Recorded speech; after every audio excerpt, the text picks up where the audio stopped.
The Sunday evening sun was dipping low over Snellville, Georgia, casting long shadows across the Target parking lot. Heather Strube was busy fastening the car seat for her 19-month-old son, Carson, her mind juggling the usual thoughts of parenting, errands, and the tension that came with handing him off to his father every weekend. She barely registered the murmurs of other shoppers around her until a man approached, calm, deliberate, and strangely composed. Heather glanced up, startled, her heart skipping a beat. The man's hair was dark and poofy, a moustache that looked off. She didn't have time to process as a single gunshot rang out, echoing across the asphalt. Heather collapsed, Carson crying in the back seat, the crowd frozen in disbelief. In the chaos, witnesses described the shooter moving with unusual calm, almost rehearsed, walking around the lot as if nothing had happened. No one saw a struggle, no belongings taken, no shell casings left behind. Police would later confirm that Heather had been shot in the head, the mother of a young child in broad daylight. Heather's life up to that moment had been a careful balancing act. Born in April 1984, she was the oldest of three, raised in a family that valued hard work and community.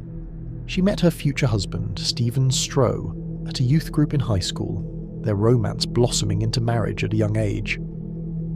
By the time Carson was born, Heather had taken over the family's florist shop, carving out a life she could control, running her business, raising her child, and managing the everyday stresses of young motherhood. But the veneer of normalcy hid cracks in both her marriage and family life. Stephen's mother, Joanna Hayes, had long been a source of friction. Overbearing, critical, and manipulative, Joanna frequently inserted herself into Heather and Stephen's life, creating tension over parenting decisions and even material possessions. What began as small disagreements escalated over the years, culminating in heated arguments and deep resentment. Divorce loomed on the horizon, and Heather had begun seeing someone new, trying to rebuild a sense of stability for herself and Carson. On that spring evening in 2009, all of those pressures converged in an instant of unimaginable violence. Heather, once vibrant and full of life, would not walk away from the Target parking lot again. Carson's cries mingled with the stunned silence of onlookers, the scene forever etched into the minds of those who witnessed it.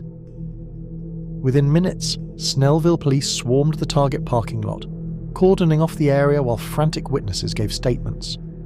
The initial shock of seeing a woman shot in broad daylight quickly gave way to questions. Who would do this? And why? Officers noted that nothing had been stolen, no shell casings were found, and the calm demeanour of the shooter suggested premeditation. The scene was eerie. Heather lying lifeless, her son crying in the back seat, and shoppers frozen like deer caught in headlights. Detectives quickly learned Heather Strube's identity. She was 25, bright and ambitious, running her own florist shop while raising Carson. Investigators began to piece together her life, the marriage strained by financial and personal stress, her eventual separation from Stephen, and her new relationship with Mike Vickers. All seemed to point to one underlying truth. The shooter knew Heather personally and had a motive that went far beyond robbery or random violence. Eyewitness accounts became critical. Several people recalled a man approaching Heather, dark-haired with a moustache that appeared fake. Others later suggested it might have been a woman in disguise, Joanna Hayes, Stephen's controlling mother, who had a history of manipulation and a simmering resentment toward Heather. Surveillance footage from Target partially confirmed the chaos. It showed Heather placing Carson in the back seat, the figure approaching her, and then walking calmly away after the shot. The small parking lot behind the store hinted at an escape route, and a white Ford F-150 parked nearby became a key point of interest. As investigators followed leads, they began uncovering the family history that had made Heather a target. Stephen's mother, Joanna, had a reputation for interference, escalating tensions between Heather and Stephen's family. Past incidents, including arguments, disputes over Carson, and lingering animosities, created a web of suspicion. With no direct physical evidence yet, police leaned on witness descriptions, surveillance, and behavioural analysis, slowly narrowing down the circle of possible suspects. the facing the suspect still, closed the front door, walked around the front of the car, closed her driver door. Okay. And then he stood in front of the driver door. So was he keeping her from getting in the car? Yes. So he was leaned up against the driver's door? Yes. But he wasn't a big guy. Could you hear what he was saying? No, I couldn't hear any of that. What about body language? Based on their body language, what do you think was going on? She seemed startled, taken aback. By the end of the day, one thing was clear. This was no ordinary crime of opportunity. Someone had planned, timed, and executed the attack with chilling precision. And in Snellville, a small town unaccustomed to murder, the community began grappling with the idea that darkness could lurk even in the most familiar faces. As the investigation deepened, police uncovered a tangled web of family tension and hidden motives. Heather's relationship with her ex-husband Stephen had deteriorated after his affair and the bitter divorce, and his mother Joanna loomed large as a domineering presence who constantly interfered with Heather and the care of baby Carson. Witnesses and neighbours painted Joanna as controlling and volatile, with a history of reckless behaviour and threats, making her an immediate person of interest. Surveillance footage and eyewitness reports from the Target parking lot and the nearby motel revealed a suspicious white Ford F-150 with a driver matching the description of a person in a wig and fake moustache. Darryl, a passerby, confirmed seeing the vehicle parked multiple times near the scene before and after the shooting, acting as though someone was watching the lot. These leads, combined with inconsistencies in alibis and Joanna's evasive responses, drew the investigation squarely toward her, setting the stage for confrontation and the eventual unravelling of the family's darkest secrets. As the case progressed, police pieced together a sequence of events that made Joanna increasingly suspect. Eyewitnesses continued to describe the shooter as a woman in a wig and moustache, and forensic evidence, though limited, began to align with the timeline and vehicle sightings near the target. Investigators brought Stephen in to confront Joanna, and under pressure, her evasiveness and contradictory statements further implicated her, though she continued to deny involvement.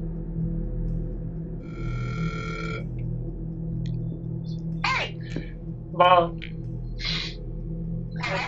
Hey. I just left the police station. And they showed me the videotape. It looks like you. It looks like me? Bob, it looks like you. It looks just like you. Walks like you. Why'd you do it? I didn't, Steven. Bob. Did you do it? Seriously, do not lie to me. Steven, no, I did not.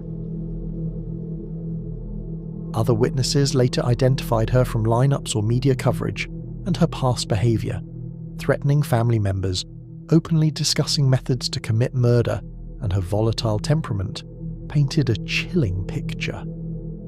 The mounting circumstantial evidence, surveillance, and witness testimony culminated in Joanna's arrest, revealing a shocking act of premeditated violence that had been carefully disguised, and setting the stage for a trial that would expose the darkest corners of a family consumed by obsession, control, and revenge.